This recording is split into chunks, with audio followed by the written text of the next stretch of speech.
धंगेकरांच्या प्रसिद्धीला, त्यांच्या फॅन बेसला काही मर्यादाच नाही राहिली। रवींद्र धंगेकर यांच्या राजकारणाची सुरुवात ही शिवसेनेतून झाली आणि खरं तर त्यांच्या मतदारसंघातील जी काही लोक आहेत ते खरंच त्यांचं खूप जास्त कौतुक करतात की 2009 ला त्यांनी मनसेच्या तिकीटवर आमदारकी लढवली। पण या सगळ्या गोष्टीनंतर रवींद्र धंगेकर आता परत एकदा खूप जास्त चर्चेत आलेले आहेत। त्याचं कारण म्हणजे हु इज धंगेकर। 12 दिवस ऐकतोय धंगेकर विरुद्ध रासने, हु इज धंगेकर। कसब्याच्या पोटनिवडणुकीमध्ये चंद्रकांत पाटलांचं हे वाक्य खूप जास्त गाजलं होतं आणि खरं तर यानंतर धंगेकरांच्या प्रसिद्धीला, त्यांच्या फॅन बेसला काही मर्यादाच नाही राहिली। पण खरंच हु इज धंगेकर, धंगेकर नेमकं आहेत कोण, या विषयावर आज आपण या व्हिडिओमध्ये बोलणार आहोत आणि अशाच महत्त्वाच्या आणि नवीन विषयांवर आपण आपल्या मराठी भाषेच्या चॅनलवर नेहमीच बोलत असतो। त्यामुळे चॅनलवर नसाल तर चॅनलला नक्की सबस्क्राईब करा आणि हा व्हिडिओ शेवटपर्यंत नक्की बघा। जय शिवराय, मी अनुपम अंकुश कुंभार, एक मराठी माणूस। खरं तर रवींद्र धंगेकर यांच्या राजकारणाची सुरुवात ही शिवसेनेतून झाली। हिंदू हृदय सम्राट बाळासाहेब ठाकरे यांना त्यांनी आपलं गुरु मानलं होतं, त्यांच्यासोबत शिवसेनेमध्ये त्यांनी पदार्पण केलं। पण त्यानंतर राजसाहेब ठाकरे यांच्यासोबत कार्य करत करत राजसाहेबांसोबतच ते खूप जास्त निकटवर्तीय झाले आणि जसं राजसाहेबांनी शिवसेना सोडून मनसे स्थापन केलं, त्यासोबतच रवींद्र भाऊ धंगेकर देखील मनसेमध्ये आले। मग त्यानंतर रवींद्र धंगेकर हे पुण्यातील नगरसेवक म्हणून काम करत होते आणि खरं तर त्यांच्या मतदारसंघातील जी काही लोक आहेत ते खरंच त्यांचं खूप जास्त कौतुक करतात की रवींद्र धंगेकर यांच्यासारखा नगरसेवक कोणतं नाही।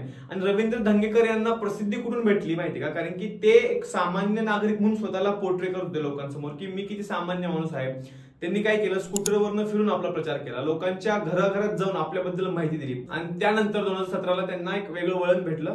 2017 ला मनसेमध्ये म्हणजेच महाराष्ट्र नवनिर्माण सेनेमध्ये त्यांना योग्य तो सन्मान भेटत नाही असं त्यांना वाटू लागलं आणि त्यासोबत त्यांना दुर्लक्षित असल्यासारखं वाटू लागलं। मग त्यांनी महाराष्ट्र नवनिर्माण सेनेला रामराम ठोकला आणि काही रिपोर्ट असं देखील सांगतात की त्यांनी भाजपकडे जाण्याचा सर्वप्रथम प्रयत्न केला होता, पण भाजपने त्यांना घेतलं नाही, तो प्लॅन त्यांचा फेल गेला। मग त्यानंतर ते आले काँग्रेसमध्ये। मग तेव्हापासून 2017 पासून ते काँग्रेसमध्ये काम करतायत। आता फक्त नगरसेवक म्हणून धंगेकर प्रसिद्ध नव्हते, तर त्यांनी 2009 ला आमदारकी देखील लढवली होती। तर 2009 ला त्यांनी मनसेच्या तिकीटवर आमदारकी लढवली, फक्त 8000 मतांनी त्यांचा पराभव झाला होता। त्यामुळे त्यांचं नाव त्यावेळी देखील प्रसिद्ध झालं होतं की 2 नंबरचा कॅन्डिडेट आहे कसबा पेठेतून आणि 1 नंबरचे त्यावेळी कॅन्डिडेट होते गिरीश बापट, एक खूप महान नेते होऊन गेले ते आपल्या पुण्यातून। तर गिरीश बापट यांच्या समोर 8000 मतांनी हारलेला रवींद्र धंगेकर असं देखील त्यांची एक ओळख निर्माण झाली होती त्यावेळी। 2014 ला त्यांनी परत आमदारकी लढवली, पण त्यात त्यांना काही एवढं यश आलं नाही, काहीतरी 3ऱ्या का 4थ्या नंबरला त्यांनी त्यावेळी फिनिश केलं होतं।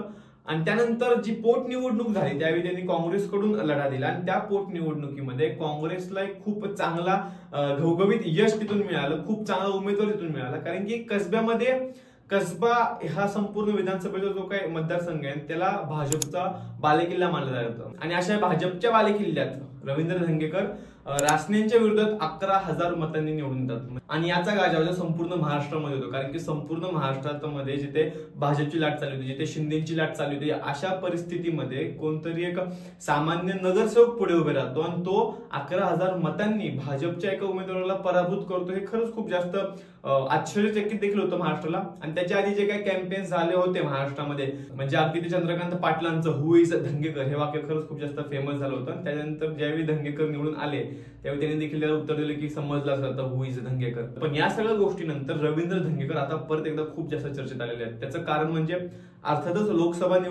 लोकसभा निवडणुकीमध्ये देखील त्यांना तिकीट भेटलं आणि त्यांनी खूप चांगला प्रचार केला आणि पुण्यामध्ये कितीही म्हणलं तरी तिहेरी लढत झालेली वसंत मोरे, रवींद्र धंगेकर आणि मुरली अण्णा मोहोळ यांच्यामध्ये जी काय तिहेरी लढत झाली त्या लढतीमध्ये कुठे ना कुठे धंगेकरांचा आणि मोहोळ यांचाच पारा कुठेतरी वरचढ आहे असं सर्वांनाच माहितीये।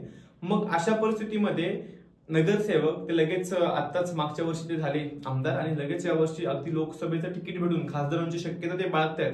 खरंच खूप मोठा पल्ला त्यांनी गाठलेला आहे। पण त्यानंतर देखील अगदी मतदान झाल्यानंतर देखील धंगेकर परत एकदा चर्चेत आले। त्या चर्चेचं कारण म्हणजे पुण्यातील जो काही अपघात झाला, ज्या बिल्डरच्या मुलाने वेदांत अग्रवालने 2 मुलांना उडवलं, त्यांना ठार केलं त्यांच्या भरगाव गाडीमध्ये बसून, तर त्या गोष्टीला सरळ विरोध करणारा महाराष्ट्रातला पहिला नेता असेल तो म्हणजे रवींद्र धंगेकर। कारण की त्या पैशाच्या दबावाखाली अनेक जण सुरुवातीला दाबले गेले हे आपल्याला देखील माहिती, म्हणजे अगदी एक आमदार जाऊन त्या पोलीस कस्टडीमध्ये बसला होता, या सगळ्या गोष्टी आहेत। किंवा पोलिसांकडून देखील केस कसे सारवासारीचा प्रयत्न झाला सुरुवातीला, सोशल मीडियातून या सगळ्या गोष्टी थोड्याशा बाहेर आल्या, त्यावेळी कुठे जाऊन सरकार या गोष्टीबद्दल सिरियस झाले सगळं आपल्यालाच माहिती। पण त्याच्या आधी देखील रवींद्र धंगेकर या गोष्टीला खूप जास्त धरून ठेवले होते आणि आता देखील कालच जे त्यांनी आंदोलन केलं सुषमा अंधारेंसोबत, त्यांनी त्या ऑफिसमध्ये जाऊन त्यांना सांगितलं पोलिसांना मीडिया समोर की तुम्ही एवढे हफ्ते घेताय पबवाल्यांकडून वगैरे, या सगळ्या गोष्टी असतात। किंवा मग पबवाल्यांसमोर बसून आंदोलन करणं की इलिगल पब सगळे बंद करा किंवा पुण्याला नशामुक्त केंद्र नशामुक्त करण्यासाठी काय काय करतील या सगळ्या गोष्टींमुळे दंगेकर खूप जास्त फेमस झाले आहेत.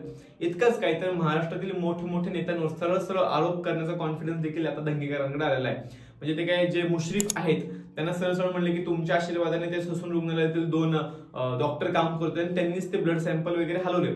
तर एवढा जास्त कॉन्फिडन्स आता दंगेकरांकडे आलेला आहे. त्यामुळे दंगेकरांचं नाव नक्कीच येत्या काळामध्ये महाराष्ट्राच्या राजकारणामध्ये खूप जास्त मोठं होणार आहे आणि तो एक खूप मोठा टर्निंग पॉईंट देखील असू शकतो अनेक लोकांसाठी.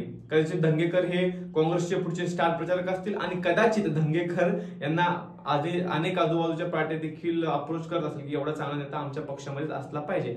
बाकी मला एक गोष्ट अशी खटकली हे सगळं वाचताना की 2017 मध्ये दंगेकरांनी मनसे सोडलं.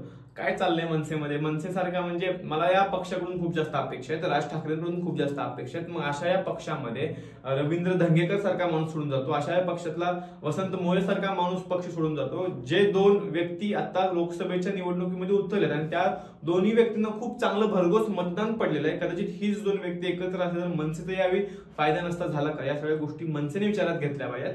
इतकंच बोलतो थांबतो. तुम्हाला काय वाटतं रवींद्र धंगेकरांबद्दल हे मला माझ्या या व्हिडिओच्या कमेंट बॉक्समध्ये नक्की कळू द्या. आणि हो, तुम्हाला कोणत्या नेत्याबद्दल काय ऐकायला आवडेल हे देखील मला कमेंट्स मध्ये नक्की कळू द्या. जय जय जाऊ, जय शिवराय, जय शंभूराजे. चॅनलवर नवीन आहात तर चॅनलला नक्की सबस्क्राईब करा. धन्यवाद.